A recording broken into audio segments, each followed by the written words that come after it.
knowing that how difficult it has been for Bangladesh. প্রথম টেস্টের শেষ দিনে মধ্যাহ্নবিরতির আধ ঘন্টা আগেই ১৬০ রানে শেষ হয়ে যায় বাংলাদেশের ইনিংস।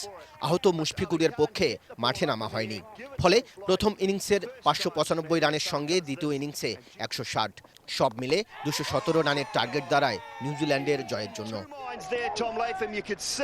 কেন উইলিয়ামসনের অধিনায়কত্ব শতক আর রস টেলরের কার্যকর ৬০ রানের বদৌলতে লক্ষ্যে পৌঁছে যায় নিউজিল্যান্ড। স্পেশালিস্ট উইকেট রক্ষক না থাকার সুযোগটা ভালোভাবেই কাজে লাগিয়েছে স্বাগতিকরা।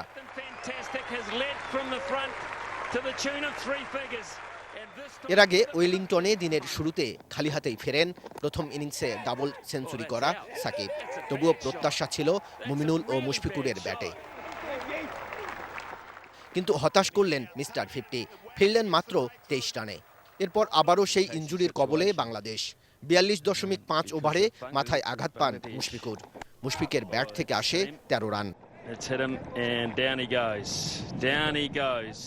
লাঞ্চের পর আগে দুবার জীবন ফিরে পাওয়া সাব্বির আউট হন ওয়াটলিংয়ের হাতে ক্যাচ তুলে দিয়ে।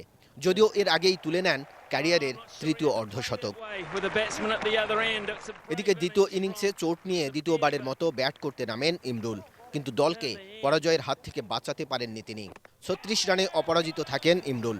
ট্রেন্ট বোল্ট নেন ৩ উইকেট। কাজল রায়, স্পোর্টস ডেস্ক, এটিএন নিউজ।